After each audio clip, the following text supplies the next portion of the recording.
اچھا ذرا آگے آ جائیے. ذات کا کتا ہے لیکن ولیوں کے سنگ جڑ گیا. اللہ نے اس کتے کا ذکر قرآن میں کیا بلکہ اس کے بیٹھنے کے سٹائل کو بیان کیا. وَكَلْبُهُمْ بَاسِطٌ ذِرَاعَيْهِ بِالْوَسِيدِ. ان کا کتا غار کے دھانے پہ اپنے بازوؤں کو پھیلا کے بیٹھا.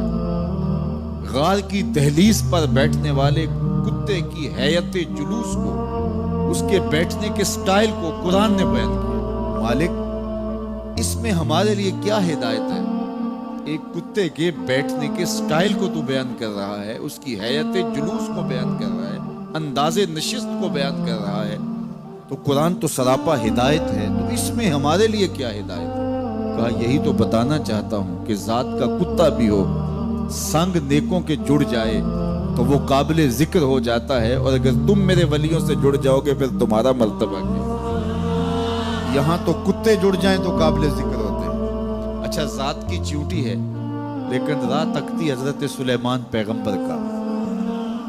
تو اس چیونٹی کی گفتگو اللہ نے قرآن میں بیان کر دی اور اس کے نام کی صورت اتار دی. النمل، سورہ نمل اس چیونٹی کے نام پہ صورت ہے جو حضرت سلیمان علیہ السلام کی راہیں تک رہی تھی اور اپنی ہمجولیوں سے کہہ رہی تھی جلدی جلدی اپنی بلوں میں داخل ہو جاؤ، اللہ کے نبی کا لشکر بے خبری میں کہیں تمہیں کچل نہ ڈالے. اور حضرت سلیمان نے اس چیونٹی کی بات کو سنا. فَتَبَسَّمَ ضَاحِكًا مِّن قَوْلِهَا، اور مسکرا بھی پڑے. تو چیونٹی بھی ہو، گھوڑے بھی ہوں، کتے بھی ہوں، لیکن جب اچھے لوگوں کے سنگ جڑ جائیں، نسبت بلند ہو جائے تو وہ قابل ذکر ہو جاتے ہیں. تو ہیں گھوڑے لیکن میرا رب رب ہو کے قرآن میں ان گھوڑوں کی اداؤں کی قسمیں کر رہا ہے. وَالْعَادِيَاتِ ضَبْحًا فَالْمُورِيَاتِ قَدْحًا فَالْمُغِيرَاتِ صُبْحًا فَأَثَرْنَ بِهِ نَقْعًا وَوَسَطْنَ بِهِ جَمْعًا. قسم ان گھوڑوں کی جو تیز دوڑیں تو سینوں سے آواز نکلے، پتھریلی زمین میں جائیں تو پاؤں سے شرارے نکلیں، گرد و غبار اڑائیں، دشمن کے لشکروں کو تاخت و تاراج کر کے ان کے جتھوں میں گھس جائیں. ان دلیر اور بہادر گھوڑوں کی میرا رب رب ہو کے قسم کر رہا ہے. یہاں قسم کی بات چلی تو اللہ نے محبوب کے گھوڑوں کی قسم کی، گھوڑوں کی اداؤں کو پسند کیا. محبوب کے غلاموں کے گھوڑے، ان کے پاؤں سے لگی ہوئی کھریوں سے ٹکرانے والے پتھروں سے نکلنے والے شرارے، رب کے وہ بھی محبوب. اللہ اکبر. تو پھر قسم کی بات چلی تو کبھی گھوڑوں کی قسمیں کی، کبھی محبوب کی راہ گزر کی قسم کی. لا اقسم بہذا البلد، مجھے قسم ہے اس شہر کی. تو شہر مکہ کی قسم کیوں کی؟ وہاں کعبۃ اللہ ہے، مقام ابراہیم ہے، چاہے زمزم ہے، صفا و مروہ ہے، مزدلفہ ہے، منا ہے، عرفات ہے، قدم قدم انوار کی برستی برکہ ہے، مطاف ہے، حتیم ہے، مستجاب ہے، مستجار ہے، ملتزم ہے، باب کعبہ ہے، سقف بیت اللہ ہے. قدم قدم پہ انوار برس رہے ہیں. شاید میرے رب نے قسم اس لیے کی ہو، شاید قسم اس لیے کی ہو، لیکن میرا رب کہتا ہے لا اقسم بہذا البلد، مجھے قسم ہے شہر کی، یعنی شہر مکہ کی. کیوں؟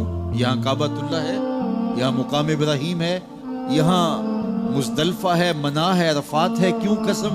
وانت حل بہذا البلد، محبوب اس شہر کی گلیوں نے تیرے قدم چومے.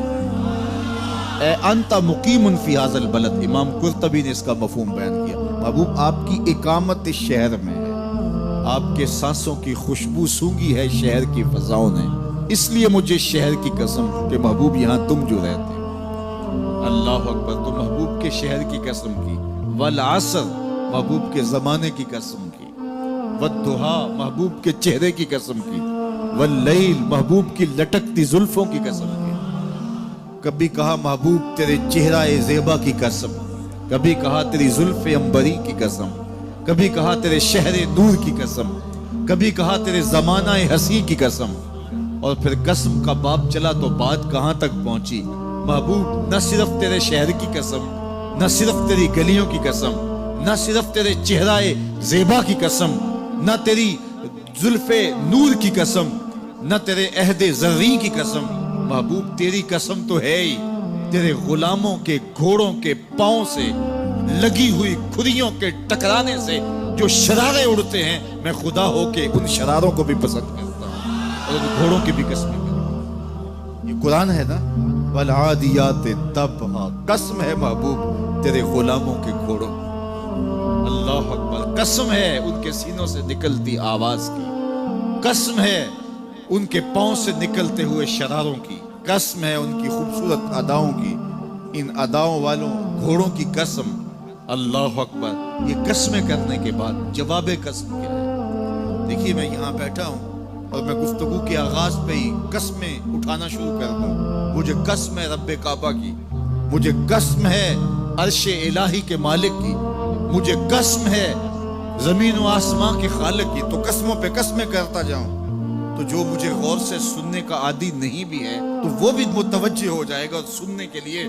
بے چین ہو جائے گا کہ حضرت قسموں پہ قسمیں اٹھائے جا رہے ہیں، کوئی بات ہے آج تو میرا رب رب ہو کے قسمیں کر رہا ہے۔ تو اس کے بعد جواب قسم کیا ہے؟ تو کان کھڑے ہو گئے، روحوں میں پیاس بڑھ گئی اور سماعتیں بچھ گئی کہ میرے مالک تو قسموں پہ قسمیں کر رہا ہے، کبھی گھوڑوں کی اداؤں کی قسمیں، کبھی ان کے سینوں سے نکلتے ہوئے جو ہے وہ اس مہیب آواز کی قسمیں، کبھی پاؤں سے اڑتے ہوئے شراروں کی باتیں، اور کبھی ان کے پاؤں سے اڑتی ہوئی دھول کی کہانیاں۔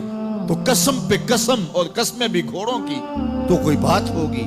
تو ایک دم کان کھڑے ہو گئے تو جواب آیا، ان الانسان لربہ لکنود، بے شک انسان اپنے رب کا ناشکرا ہے، انسان اپنے رب کا ناشکرا ہے۔ قسمیں گھوڑوں کی ان کی اداؤں کی اور ناشکرا حضرت انسان کو کہا۔ یہ کتنی لطیف چوٹ تھی جو حضرت انسان کو ماری گئی۔ یا اللہ ہمیں ناشکرا کہنا تھا تو کہیں اور مقام پہ کہہ لیا جاتا۔ گھوڑوں کی تو قسمیں کرے اور ہمیں ناشکرا کہے، گھوڑوں کی قسمیں ہو رہی ہوں اور انسان کو ناشکرا کہا جائے۔ انسان کو ناشکرا کہنا تھا تو کسی اور موقع پہ کہہ لیا جاتا۔ کہا یہی تو سمجھانا چاہتا ہوں کہ چم میٹھا نہیں ہوتا، کم میٹھا ہوتا ہے۔ تو ذات کے گھوڑے بھی ہوں لیکن کام کرے تو مجھے وہ بھی اچھے لگتے ہیں، اور تم انسان بنے ہو، نقوش بڑے اچھے ہیں، قدے رانا رکھتے ہو، جھیل جیسی آنکھیں ہیں، اور تم چلتے ہو تو قیامت چلتی ہے، لیکن مجھے تم اچھے نہیں لگتے اگر تم ناشکرے ہو۔ یہ ہیں ذات کے گھوڑے لیکن میرے محمد عربی کے غلاموں کے غلام ہیں، مجھے اچھے لگتے۔ تو وہ چم نہیں دیکھتا، وہ کم دیکھتا ہے۔ تو ذات کے گھوڑے بھی ہوں لیکن نسبت ہو میرے حضور سے، نسبت میرے رسول سے ہو تو رب کو وہ اچھے لگتے ہیں۔